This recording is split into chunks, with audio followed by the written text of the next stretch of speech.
오늘 마태복음 23장 16절로 22절 말씀을 통해서 금보다 귀한 예수님 사랑합니다 라는 제목으로 하나님 말씀 증거하겠습니다. 살아서 누린 천국, 죽어서 영원히 사는 천국, 마태복음 강의 124번째 시간입니다. 우리가 예수님을 믿는다라고 말할 때는 예수님의 말씀을 믿는 것입니다. 하나님이 계시고 또 그 하나님이 창조주시고 하나님이 능력 있는 신이시다, 이것을 믿는 것은 믿음의 영역이 아니라 우리의 본성의 영역입니다. 성경은 우리에게 이와 같이 말합니다. 전도서 3장 11절 같이 한번 한 목소리 읽어볼까요? 시작. 하나님이 모든 것을 지으시되 때를 따라 아름답게 하셨고 또 사람들에게는 영원을 사모하는 마음을 주셨느니라. 하나님이 모든 사람에게 영원을 사모하는 마음을 주셨다 하는 것입니다. 유한한 우리가 무한한 것들을 사모하는 마음, 그것을 알고 믿을 수 있는 마음을 주셨다 하는 것입니다. 그 무한한 것에 대해서 통치자가 있구나, 신이 계시는구나, 창조주가 있구나, 이것을 믿을 수 있는, 이것을 깨달을 수 있는 마음을 주셨다 하는 것입니다. 그래서 하나님이 계시고 그분이 창조주시고 그분이 신이시다, 이것을 아는 것, 이것을 믿는 것은 사실은 믿음의 영역이기보다는 우리에게 주신 본성을 따라서 믿는 것입니다. 성경을 보면 만약에 하나님이 계시다, 신이 있다, 이것을 믿지 못하는 자는 그가 어리석은 자요 그 마음이 부패한 자다라고 말합니다. 그래서 마음이 상해버렸기 때문에, 부패했기 때문에 믿지 못하는 것이지, 하나님이 창조하신 마음을 그대로만 갖고 있으면 누구든지 신이 있다, 이것을 당연히 믿게 된다 하는 것입니다. 심지어 성경은 우리에게 이와 같이 말합니다. 야고보서 2장 19절 같이 한번 한 목소리 읽어볼까요? 시작. 내가 하나님은 한 분이신 줄을 믿느냐? 잘하는도다. 귀신들도 믿고 떠느니라. 하나님이 한 분이시지, 그분은 살아계시지, 신이시지, 이거를 믿고 있는 정도는 귀신도 믿고 떨고 있다라는 것입니다. 귀신이 갖고 있는 믿음 정도다라는 것입니다. 그래서 사실은 기독교에서 말하고 있는 믿음은 하나님 계시지, 창조주시지, 내가 그분을 믿어 라고 하는 믿음은 본성과 귀신도 알고 있는 정도이지 기독교에서 말하고 있는 믿음은 아닙니다. 그럼 기독교에서 말하고 있는 믿음이라고 하는 것은 무엇입니까? 예수님의 말씀, 하나님의 말씀을 믿는 것입니다. 그것이 기독교에서 말하고 있는 믿음입니다. 그 말씀만이 나의 길이고 그 말씀만이 나의 진리고 그 말씀만이 나의 생명임을 믿는 것, 그것이 바로 기독교에서 말하고 있는 믿음입니다. 교회를 나왔는데 내가 하나님 계신 건 알지, 하나님 계신 건 믿지, 내가 그 정도 믿음이 없을까 봐, 그거는 사실은 교회에 나와서 갖는 믿음이 아니라 본성적인 믿음입니다. 그건 세상 사람도 갖고 있는 믿음, 그것만 갖고서 왔다 갔다 거리고 있다면 그건 종교인입니다. 예수님의 말씀이 무엇인지, 그 말씀이 나의 유일한 진리, 유일한 길, 유일한 생명으로 믿고 있는 것, 이것이 기독교에서 말하고 있는 믿음이라고 하는 것입니다. 그런데 예수님의 말씀을 우리가 읽게 되거나 듣게 될 때 우리의 상태는 진공 상태가 아닙니다. 우리의 생각도 있었고 우리의 가치관도 있습니다. 또 우리의 관심사도 있고 우리의 감정도 있고 우리의 상식도 있습니다. 근데 이런 우리가 갖고 있는 이것을 자아라고 통칭할 수 있는데, 이 자아가 하나님의 말씀을 들을 때, 하나님의 말씀을 읽게 될 때 여기서 부딪히는 반응이 일어납니다. 어떤 때는 내가 갖고 있는 어떤 지식과 상식과 또 내 상황에 따라 봤을 때 이 말씀은 지금 안 맞아 라고 생각하는 냉소적인 반응이 일어날 때도 있습니다. 또 어느 때는 그 말씀을 듣기도 전에 이미 마음이 다 눌려서 하나도 그 말씀이 무슨 말씀인지 들려지지도 않을 때가 있습니다. 또 어느 때는 말씀을 들으니까 참 좋은 말씀이지만 지금 내 삶이 너무 어려워서 그건 내가 할 수가 없어, 내가 나중에 라고 하면 모르지만 지금 당장은 할 수 없어, 이런 식의 반응이 있을 수도 있습니다. 이게 밭의 비유입니다. 길가밭이라고 하는 냉소적인 모습들, 돌짝밭이라고 하는 말씀을 듣지만 전혀 그것이 결실이 되지 않는 것, 또 가시떨기라고 하는 이 염려 걱정에 눌려있는 모습들, 이런 모습들을 갖고 있을 때는 하나님의 말씀에 이 생명의 씨가 들려도 내 안에 결실이 되지 못한다 하는 것입니다. 이걸 다 갈아엎어야 됩니다. 이 갈아엎는 것을 성경은 우리에게 이와 같이 말씀을 합니다. 고린도서 10장 5절 같이 한번 한 목소리 읽어볼까요? 시작. 하나님 아는 것을 대적하여 높아진 것을 다 무너뜨리고 모든 생각을 사로잡아 그리스도에게 복종하게 하니. 그리스도에게 복종한다라고 하는 것은 하나님의 말씀이 내게 들려질 때 그 말씀 앞에 나의 모든 생각들, 나의 모든 가치관들, 나의 모든 감정과 어떤 모습들을 다 복종시키는 것입니다. 이것을 다른 말로 말하면 자기 부인, 자아 부인이라고 말합니다. 이 자기 부인을 끊임없이 하는 거, 한 번 하는 게 아니라 평생 예수를 믿으면서 해나가는 삶이 예수 믿는 삶입니다. 성경은 우리에게 이와 같이 말씀합니다. 마태복음 16장 24절 같이 한번 읽어볼까요? 시작. 이에 예수께서 제자들에게 이르시되 누구든지 나를 따라오려거든 자기를 부인하고 자기 십자가를 지고 따를 것이니라. 아멘. 우리가 우리 자신을 부인하고, 그게 뭡니까? 내가 갖고 있는 지금의 상황에 생각, 감정, 가치관, 상식 이런 등등이 있습니다. 근데 그럴 때 주의 말씀이 들려질 때 반응하는 것이 냉소적이거나 관심이 없거나 아니면 염려, 걱정, 근심에 쌓여 있는 이 모든 것들을 다 갈아엎어서 주의 말씀 앞에 복종시키는 것, 이것이 자기 부인입니다. 근데 이게 쉽지가 않으니까 이것을 자기 십자가를 지고 가는 삶이다라고 말합니다. 근데 평생 이렇게 주의 말씀 앞에 반응하는 것, 그것이 말씀을 믿는 것입니다. 어떤 사람들은 주의 말씀이 들려질 때 말씀하고 나랑 부딪혀, 나 싫어. 그게 지금 믿음이 없는 것입니다. 말씀 앞에 잘 내가 복종되는 것, 이게 믿음이 있는 삶입니다. 또 마찬가지로 그 말씀이 들려질 때 힘들지만 어떻게 하든지 좀 믿으려고 애쓰는 것, 이것이 믿음이 적은 것입니다.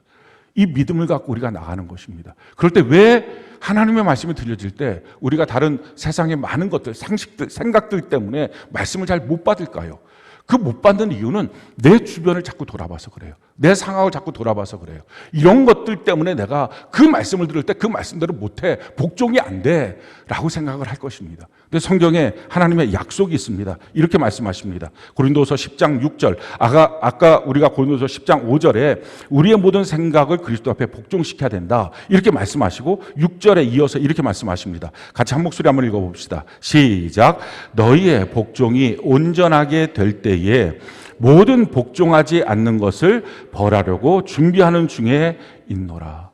왜 그렇게 하나님의 말씀을 들을 때 관심이 다른 데로 뺏길까요? 왜 그 말씀대로 우리가 반응하지 못하고 내 생각을 복종시키지 못할까요? 이유는 내 주변에 내가 지금 해야 될 많은 것들이 있기 때문에 그렇습니다. 근데 사실은 내가 해야 될 많은 것들이 내가 못하는 것입니다.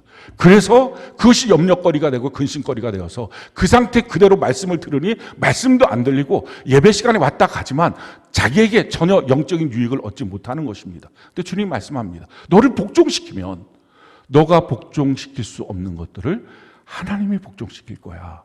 이게 하나님의 약속입니다. 그래서 하나님의 말씀 앞에 내 모든 생각을 복종시키는 것, 이것이 중요합니다. 우리가 팔복에 대한 말씀을 알죠. 예수님께서 오셔서 첫 번째 설교하셨던 말씀이 8가지 복에 대한 말씀입니다. 근데 그 말씀을 듣기 전에 우리가 갖고 있었던 우리 나름대로의 복에 대한 생각들이 있습니다. 어떤 사람은 지금 당장 돈이 있어야 복이지, 이런 생각하시고, 또 어떤 사람은 건강해야 복이지, 관계가 좋아야 복이지, 뭐 이런 등등 어떤 지위에 올라가야지, 이 일이 성공해야지 복이지, 뭐 여러 가지 생각들이 있을 것입니다. 근데 그 생각을 가진 상태에서 말씀을 듣는 거죠. 예수님이 이렇게 말씀하시는 거예요. 너의 마음이 가난한 게 복이야. 그랬을 때 맞습니다. 내가 지금 돈, 건강, 어떤 관계, 일, 성공 뭐 등등 이런 모든 것들이 사실은 아니고요. 지금 나는 내 마음이 가난한 것이 복입니다 하고 자기 생각을 복종시키는 것. 주의 말씀만이 유일한 길이고 진리고 생명입니다. 이것이 믿음으로 사는 삶, 이것이 그리스도인의 삶입니다. 이렇게 복종되면 나머지 내가 고민하고 염려하는 것들은 주님이 해결해 주시겠다라는 것입니다. 우리가 저주에 대한 말씀, 7가지 저주에 대한 말씀을 또 우리가 지난주에 이어서 계속 듣게 됩니다. 그 저주에 대한 내용들이 우리가 갖고 있는 저주라고 하는 생각들이 있을 것입니다. 고통, 괴로움, 뭐 이런 것들이 있을 것입니다. 병드는 게 고통이지. 부모님이 이렇게 되는 게 나는 정말 고통이야. 나는 내 삶 속에 이런 문제가 있는 것이 고통이야. 뭐 등등 여러 가지 자기 나름대로의 고통이 있을 것입니다. 근데 그런 고통을 생각하고 있을 때 예수님 말씀하시는 겁니다. 천국 문 닫고 너도 못 들어가고 남도 못 들어가게 하는 것, 전도하지 않는 그것, 그게 진짜 고통이야. 그게 진짜 저주야. 교회로 데리고 갔지만 무관심하게 있거나 아니면 온통 그와의 교제를 통해서 세상만 집어넣어서 더 악한 마귀 자식 만드는 것, 바르게 양육하지 못하는 것, 이게 저주야. 이게 고통이야. 라고 하는 주의 말씀 앞에 아멘 옳습니다. 내 삶의 진실한 고통은 바로 전도와 양육이 없는 것입니다 하고 굴복할 수 있는 것, 이게 그리스도인이에요. 이게 믿음이 있는 거예요. 그러니까 믿음이 있다는 것은 그냥 나 예수 믿어요, 이게 아니라 내 삶의 모든 영역에서 그때그때 주시는 말씀 앞에 내가 어떻게 복종되는지, 이것만이 유일한 길, 유일한 생명, 유일한 진리라고 믿고 고백하는 것, 이게 그리스도인의 삶입니다. 오늘도 주의 말씀을 들을 때 우리가 이와 같이 우리의 모든 생각을 사로잡아 복종시키고 하나님의 말씀 앞에 서는 은혜가 있기를 바랍니다. 오늘 세 번째, 화에 대한 말씀입니다. 오늘 이 화에 대한 말씀은 예수님께서 바리새인 서기관들을 향해서 이 눈먼 인도자들이라고 말합니다. 이들이 도대체 뭐에 눈이 멀었습니까? 돈에 눈이 멀은 거예요. 그래서 이들이 주장하는 게 뭡니까? 성전을 놓고서 맹세하는 것은 안 지켜도 돼. 근데 성전에 금을 놓고 맹세하면 반드시 지켜야 돼.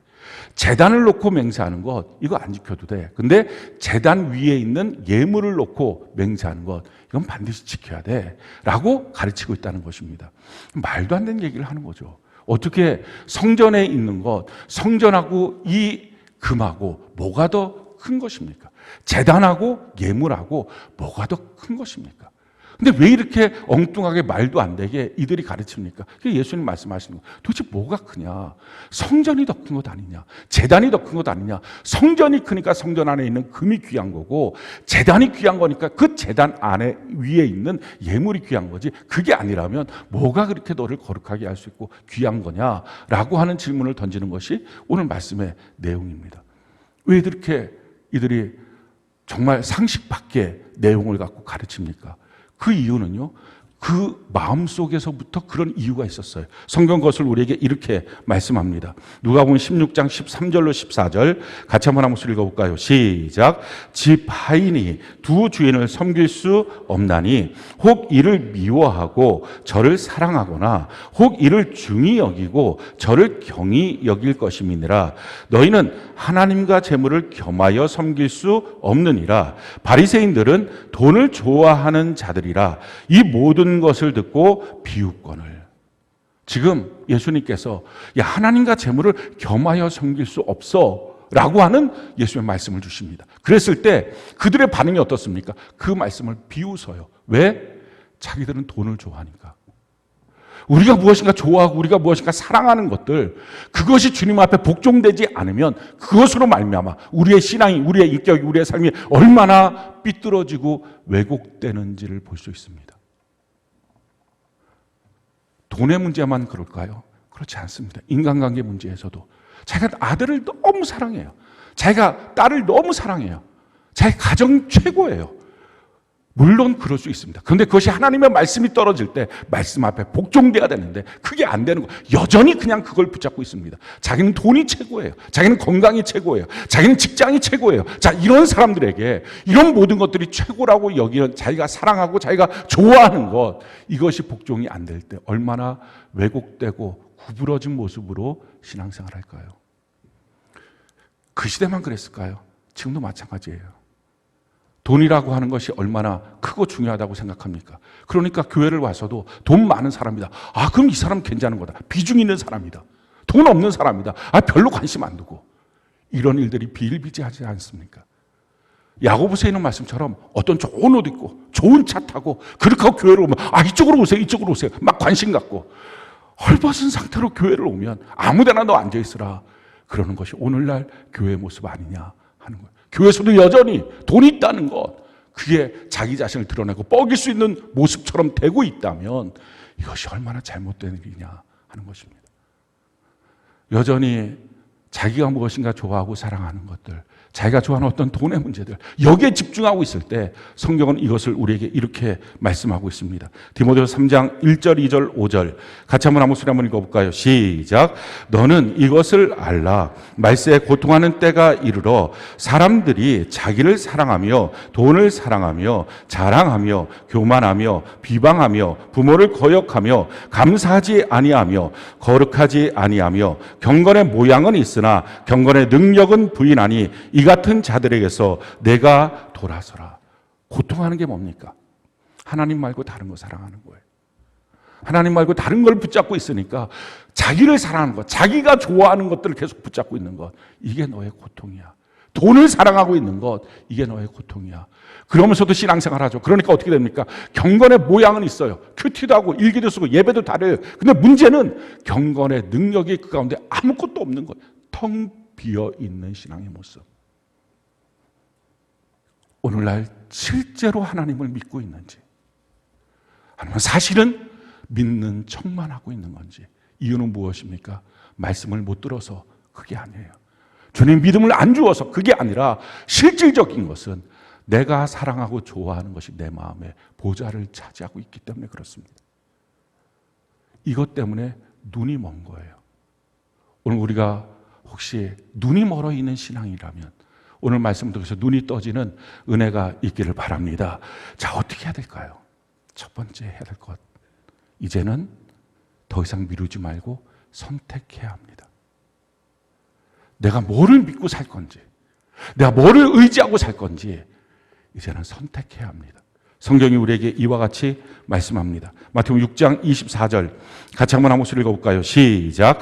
한 사람이 두 주인을 섬기지 못할 것이니 혹 이를 미워하고 저를 사랑하거나 혹 이를 중히 여기고 저를 경히 여김이라. 너희가 하나님과 재물을 겸하여 섬기지 못하느니라. 하나님 겸하여 섬길 수 없다라고 말씀합니다. 자, 그렇다면 우리가 그럼에도 불구하고 난 겸하여 두 개 다 필요합니다. 이렇게 해서는 안 되고요. 이건 신앙이 아니고요. 하나님의 말씀 그대로 이제는 선택해야 됩니다. 내가 하나님을 섬길 건지 돈을 섬길 건지, 내가 무슨 힘으로 이 땅을 살 것인지 선택하셔야 합니다. 마음을 다하고 목숨을 다하고 뜻을 다하여 하나님을 사랑하는 건데, 다 했는데 다른 마음이 어디에 또 있겠어요? 둘 중에 하나예요. 오늘 선택해야 돼요. 내가 하나님을 선택하는 것, 그것이 신앙의 시작이에요. 근데 이런 선택만 하고 끝나면 안 됩니다. 우리의 삶을 통해서 끊임없이 계속된 도전들이 있습니다. 계속된 유혹들이 있습니다. 그럴 때 싸우고 취해야 합니다. 성경은 우리에게 이와 같이 말씀합니다. 디모데후서 6장 9절로 12절 같이 한번 목소리 읽어볼까요? 시작. 부하려 하는 자들은 시험과 올무와 여러 가지 어리석고 해로운 욕심에 떨어지나니 곧 사람으로 파멸과 멸망에 빠지게 하는 것이라.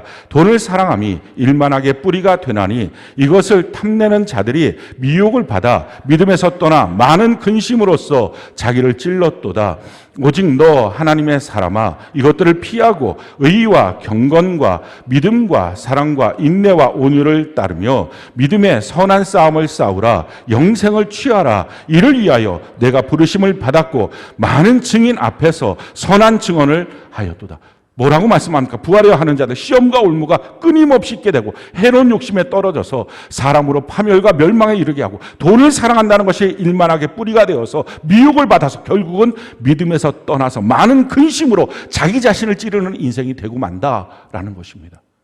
끊임없는 우리의 삶을 통해서 이 부분을 우리가 깨닫고 계속적으로 이 유혹을 넘어가지 않는 것입니다. 그래서 말하는 오직 너 하나님의 사람아, 믿음의 선한 싸움을 싸우라. 영생을 취하라. 끊임없는 삶 속에서의 우리가 선택의 기로에 놓일 때마다 싸우는 것입니다. 그리고 영생을 취하는 것입니다. 선택했으면 그 다음부터 그 길을 걸어가는 것입니다. 세 번째는요, 그렇게 살아내라 라는 것입니다. 성경은 우리에게 이와 같이 말씀하고 있어요. 말라기 3장 7절로 10절 같이 한번 한 목소리 한번 읽어볼까요? 시작. 만군의 여호와가 이르노라. 너희 조상들의 날로부터 너희가 나의 규례를 떠나 지키지 아니하였도다. 그런즉 내게로 돌아오라. 그리하면 나도 너희에게로 돌아가리라 하였더니 너희가 이르기를 우리가 어떻게 하여야 돌아가리까 하는도다. 사람이 어찌 하나님의 것을 도둑질하겠느냐. 그러나 너희는 나의 것을 도둑질하고도 말하기를 우리가 어떻게 주의 것을 도둑질하였나이까 하는도다. 이는 곧 11조와 봉헌물이라. 너희 곧 온 나라가 나의 것을 도둑질하였으므로 너희가 저주를 받았느니라. 만군의 여호와가 이르노라. 너희의 온전한 11조를 창고에 들여 나의 집에 양식이 있게 하고 그것으로 나를 시험하여 내가 하늘 문을 열고 너희에게 복을 쌓을 곳이 없도록 붙지 아니하나 보라. 온전한 11조와 헌금을 드리는 이 바른 경제적인 삶을 살아야 된다라는 것입니다. 제가 청년 시절에 끊임없이 오랜 기간 동안에 갖고 있었던 고민거리는 이것입니다. 한 줄로 말하면 부자 하나님은 가난한 나에게 왜 돈을 요구하실까?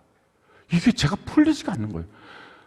성경 보면 그분이 아버지라고 하는데 우리 육신의 아버지도 나한테 용돈을 주시지 나한테 돈 내놔라 이렇게 가서 알바 뛰어갖고 와라 이렇게 하지 않으시는데 왜 그 부유하신 하나님 그 아버지가 나처럼 내가 뭐 돈이 많으면 또 모르는데 가난한 나에게 왜 자꾸 돈을 요구하실까? 이게 안 풀렸어요. 그래갖고 막 교회에서 혹시 목사님들이 그 돈을 어떻게 하려고 막 이런 여러 가지 생각하면서 이 청년 시절을 보냈습니다. 그러다가 답을 얻은 것 그게 이 말씀이에요. 이 말씀 속에서 답을 얻은 게 이것입니다.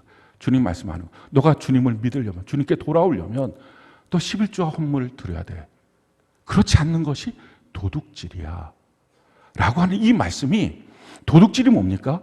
주인이 있는데 내 마음대로 막 쓰는 게 도둑질이에요. 그때 깨달았어요. 아, 내게 있는 모든 돈의 주인은 하나님이시구나. 그다음부터 저는 완전히 자유로워졌어요. 돈이 있으면 있는 대로 없으면 없는 대로.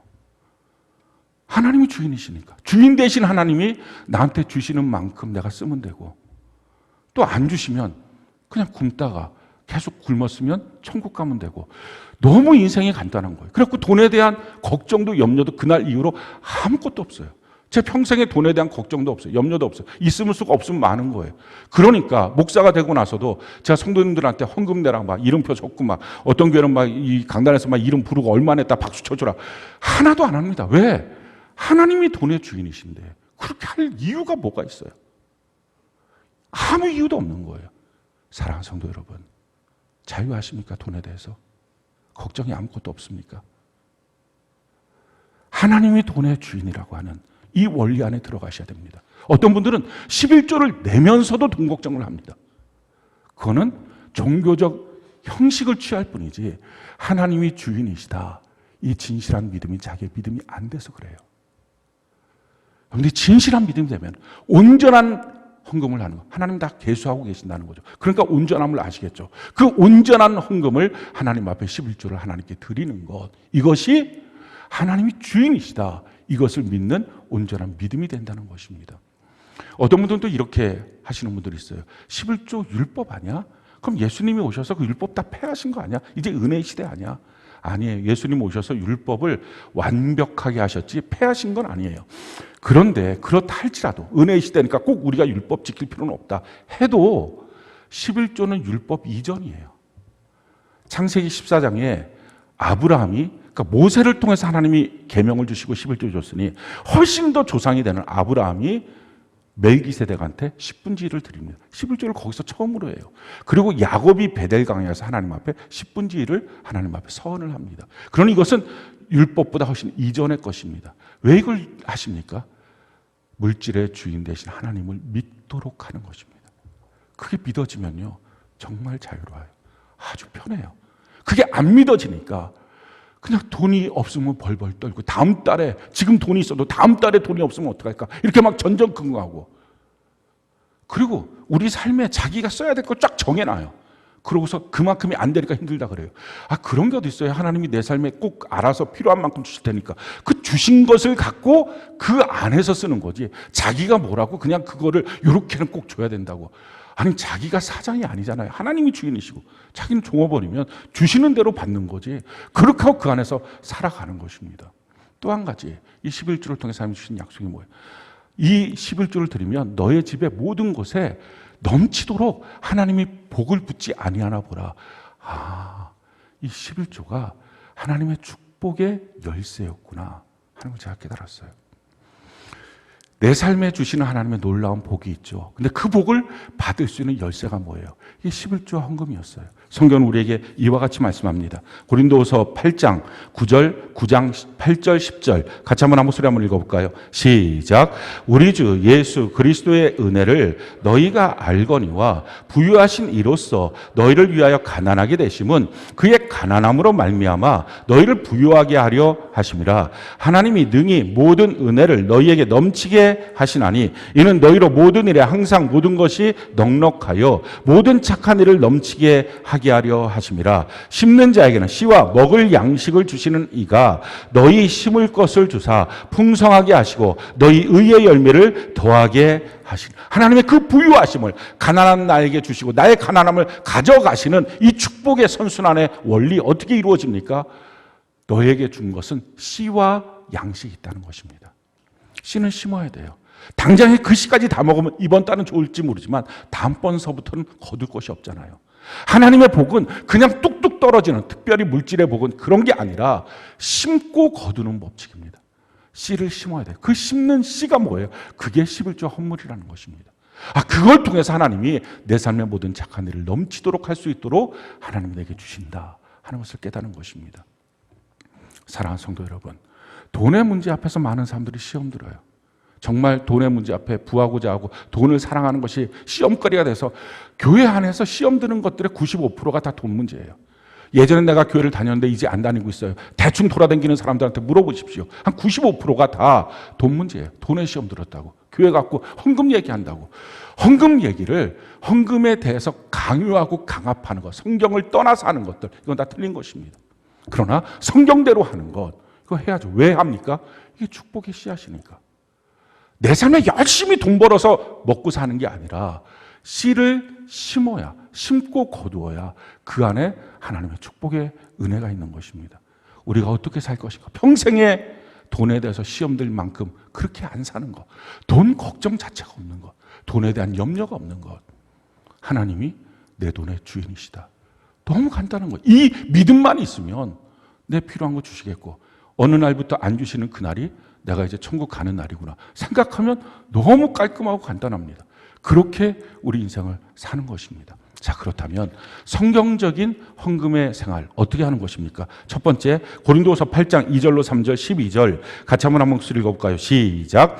환난의 많은 시련 가운데서 그들의 넘치는 기쁨과 극심한 가난이 연보를 넘치도록 하게 하였느니라. 내가 증언하노니 그들이 힘대로 할 뿐 아니라 힘에 지나도록 자원하여 할 마음만 있으면 있는 대로 받으실 터이요 없는 것을 받지 아니하시라. 그들이 환난과 극심한 가난 가운데서 풍성한 헌금을 하나님께 드렸다라는 것입니다. 우리의 헌금 생활에 있어서 내 환경과 조건 이것 때문에 짓눌리지 말아야 된다는 것입니다. 그런데 그들이 어떻게 헌금합니까? 그들이 힘대로 헌금할 뿐 아니라 힘대로 하는 거예요. 하나님이 내게 주신 씨가 사람마다 다 다릅니다. 그럼 그 다른 것들 가운데 저 사람이 이렇게 생각, 나는 이 정도는 해야지. 내가 직분이 뭔데? 그렇게 하지 마십시오. 내게 주신 물질의 분량만큼 그 안에서 하나님 앞에 드리는 것. 힘대로 하나님께 드리는 것입니다. 그러면서 이렇게 말씀하죠. 그런데 어느 때는 힘대로뿐만 아니라 힘에 지나도록 자원해서 드린다. 정말 인생을 살면서 몇 번 안 되는 그때에 하나님 앞에 드리는 그것보다 더 많은 부분을 성령의 감동 가운데 드리게 합니다. 저 같은 경우를 예를 들면 제 수입의 한 3분의 1이 하나님께 드리는 헌금입니다.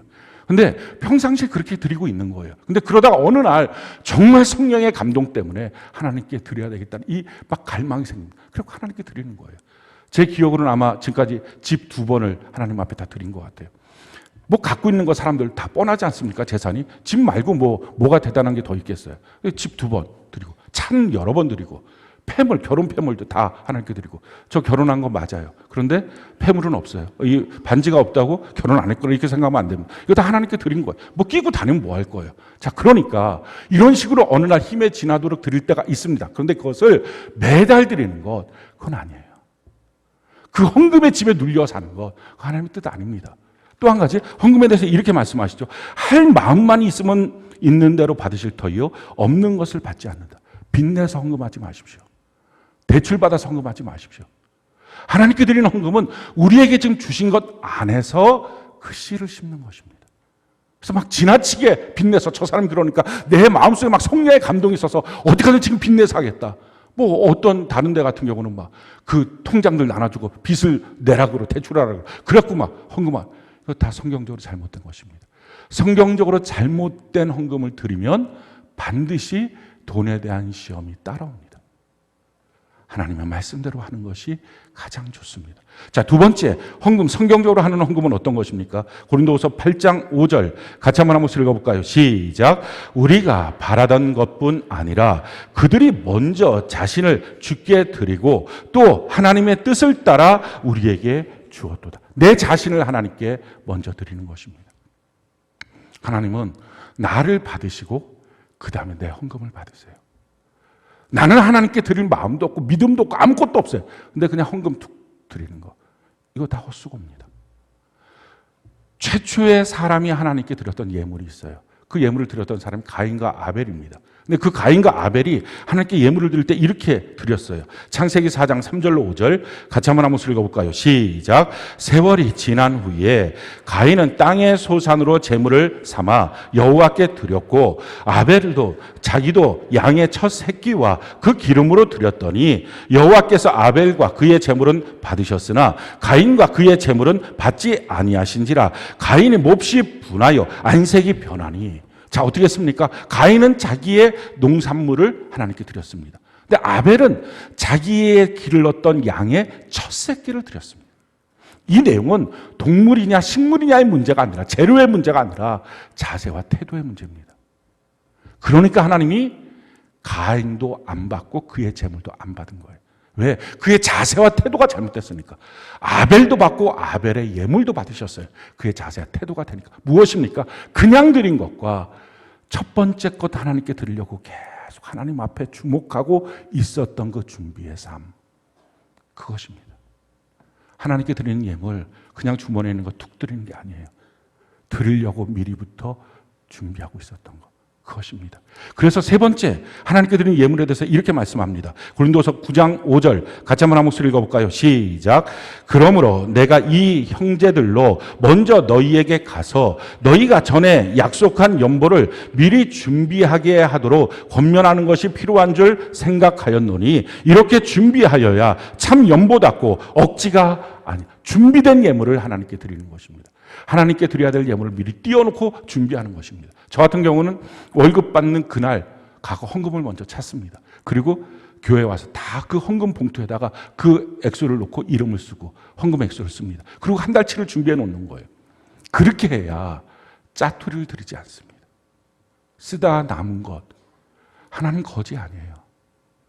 하나님이 나의 주인이심을 나 인정하면서 드리는 것. 미리 준비된 예물. 그래서 한 달 수입 안에서 미리 띄어서 준비된 예물, 이걸 드리는 것입니다. 네 번째, 헌금에 대한 성경적 원리, 그것은 고린도후서 9장 7절입니다. 같이 한번 목소리 한번 읽어봅시다. 시작. 각각 그 마음에 정한 대로 할 것이요 인색함으로나 억지로 하지 말지니 하나님은 즐겨내는 자를 사랑하시니. 하나님 앞에 억지로 인색함으로 드릴 싫어 죽겠는데 드릴 수밖에 없는 그런 거 드리지 말라. 즐겨 기쁨으로 내는 것이 하나님 앞에 드리는 것이다. 하나님께 예물 드릴 때 제가 이 말라기 3장 7절 이하의 말씀을 통해서 깨닫고 난 다음에 하나님 나의 주인이시구나 깨닫고 난 다음에 가장 기뻤던 것이 헌금 시간이에요. 그래서 아마 우리 교회 뭐 다른 교회도 어떻게 하는지 모르겠지만 우리 교회는 헌금 드릴 때마다 드릴 수 있는 신앙과 조건 주신 하나님께 감사의 박수 이걸 합니다. 그게 저희 신앙의 고백이에요. 야, 하나님이 나한테 드릴 수 있는 믿음도 주셨고 조건도 주셨구나. 이 예물 하나님이 나한테 주신 거구나. 이게 너무 감사한 거예요. 그래서 하나님 앞에 감사로 기쁨으로 박수하면서 드립니다. 그런데 이와 같은 헌금 드리는 거 여러분들은 어때요? 헌금 드릴 수 있는 물질을 하나님 주셨어.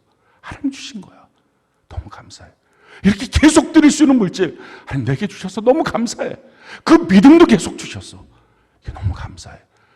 하나님께 드릴 때 아깝지도 않고 인색함도 없어. 그냥 그 기쁨으로 하나님께 드려. 이게 너무 행복한 마음 아닙니까?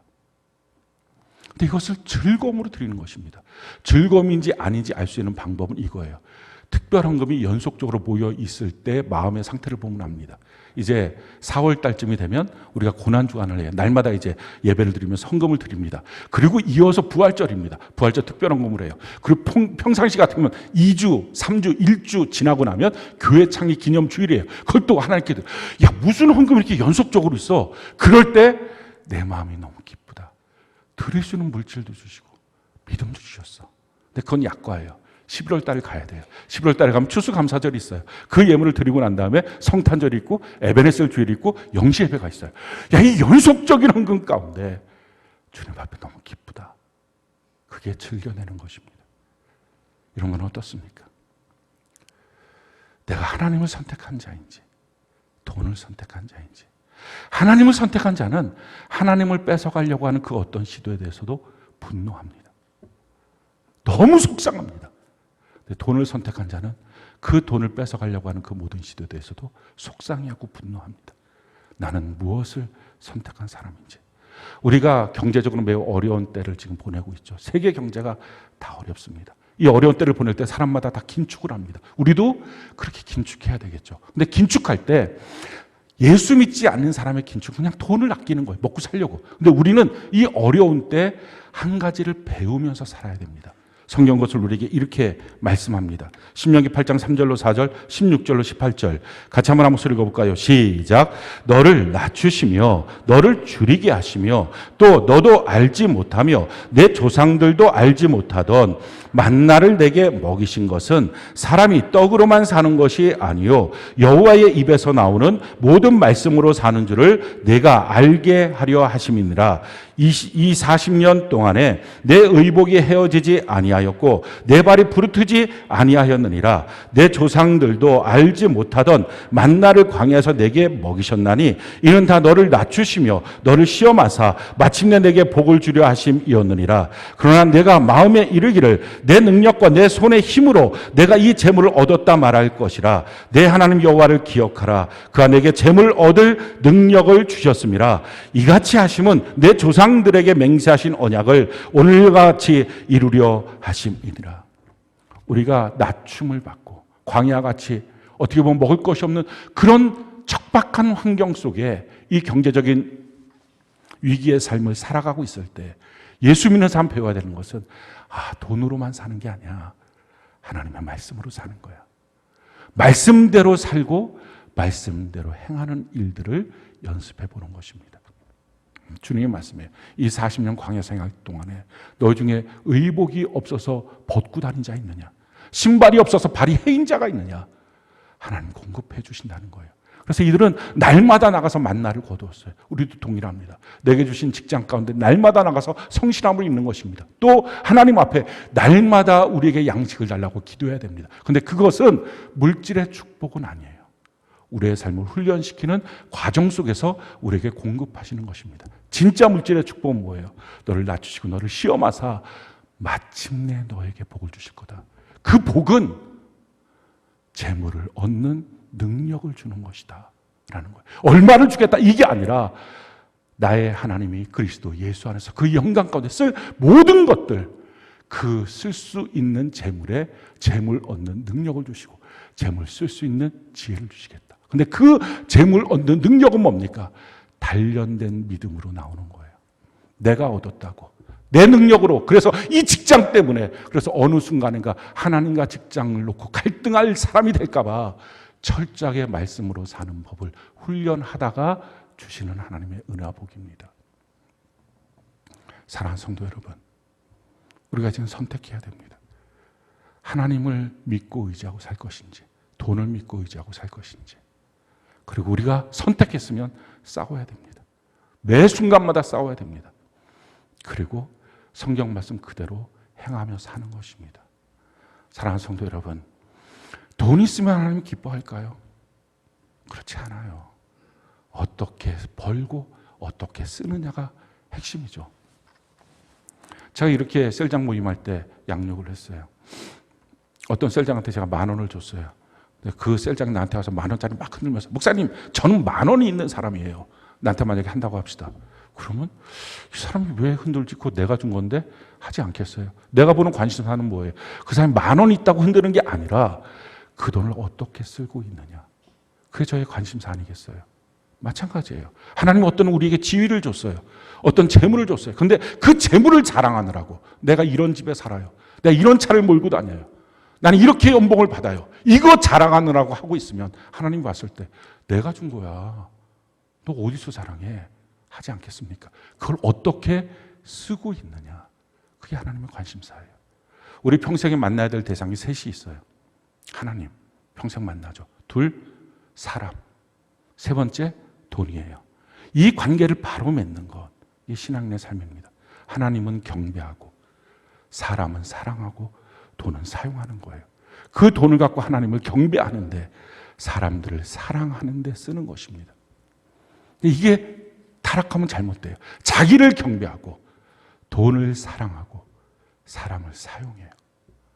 그래서 그냥 돈 있는 것 자체가 자기의 기쁨이고 행복이고, 돈이 얼마나 있느냐, 이거 자랑하고, 사람은 자기가 원하는 대로 사용해 먹고 자기를 높이고, 이게 고통이고 이게 타락된 인생입니다. 우리 평생 하나님 안에서 눈먼 인도자처럼 돈에 눈멀어서, 정욕에 눈멀어서, 다른 삶 속에 눈멀어서 살지 않고 믿음으로 다 눈뜨고 사는 우리 은혜의 백성 되기를 예수님 이름으로 축원합니다.